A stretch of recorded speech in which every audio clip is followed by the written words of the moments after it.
Thanks everyone. Today we will see how my Outlook events website will work. First of all, I am Chandni Prajapati. Currently, I am working as a SharePoint consultant. Apart from this, I am a blogger, open source contributor, and maintainer of the PNP SPFX domain generator. And here is my Twitter handle.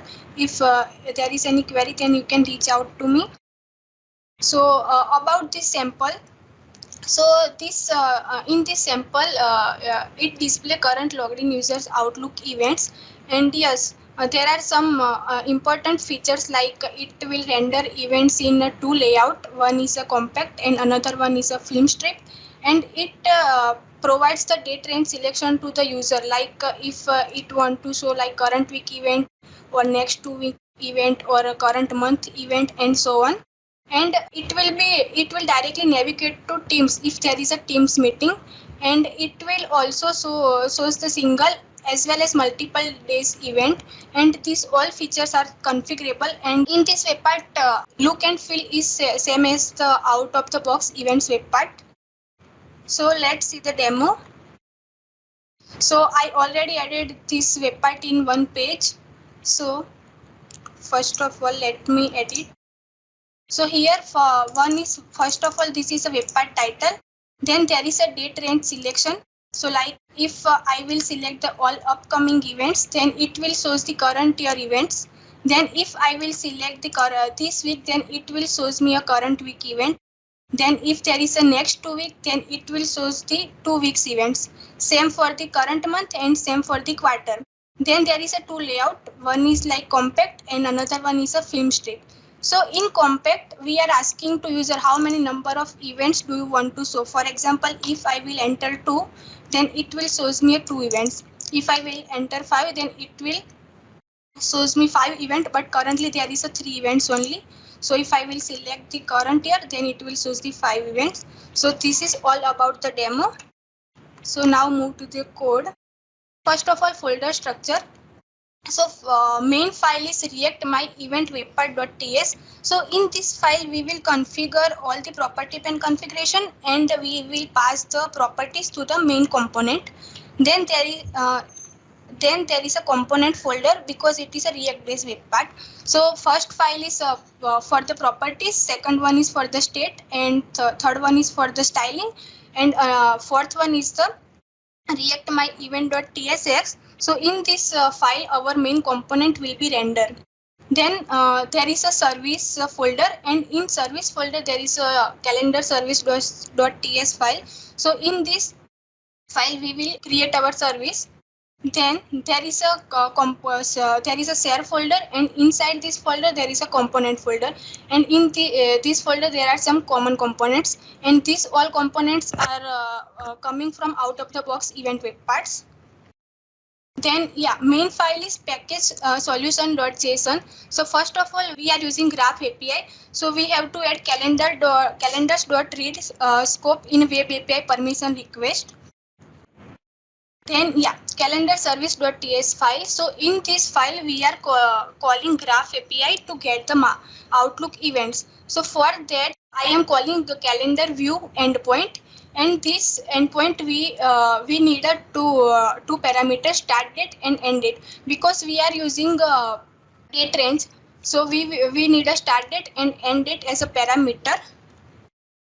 And then react my event webpart.ts. So in this file, first of all, property pane configuration. So first one is maximum events for compact. So as we have seen, we are asking to user how many number of event do you want to show in a compact layout only. So this is a condition based.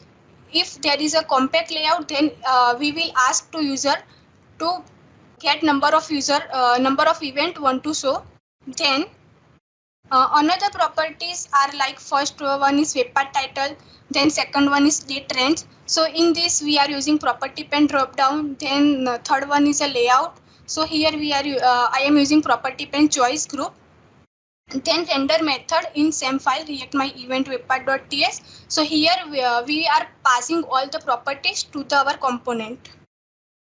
Then moving to the component, React my event.tsx. So first method is component did mount. So in this method, first of all, we are calling get events method. So in get events method, another function is get start and end date function. So in get start and end date function, we are finding end date because end date will be based on date range, and current date will be today's date. So for example, date range dot all upcoming. So in this we need a current year date. So in end date we are using Moment.js, and here last day is a Friday of the current week, and here we are using 1 year, and formatting it to YYYMMDD.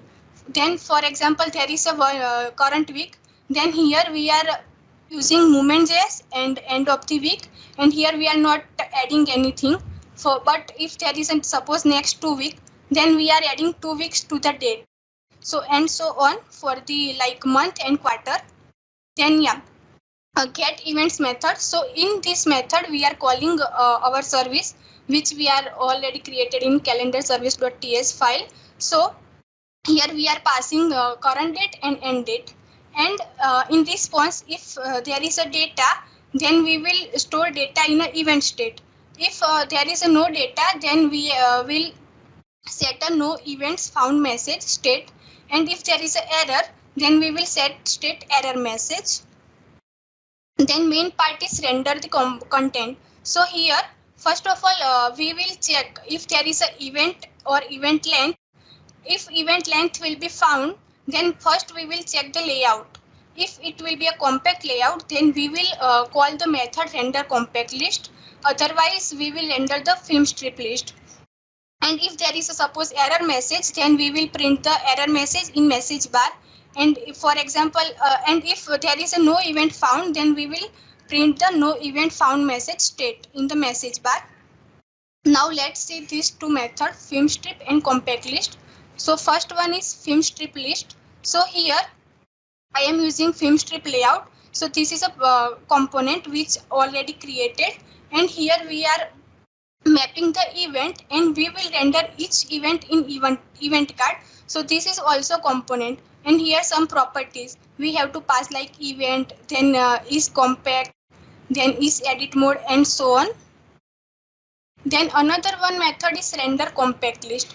So here we are using pagination because whenever user will select the compact, then we are asking to user how many number of events do you want to show. So here pagination component will be used. Then there is a compact layout component, and here another method is render compact list item. So in this method I am using event card to render the each event. So this is all about the code, and here there are some reference, and here link for the event web part.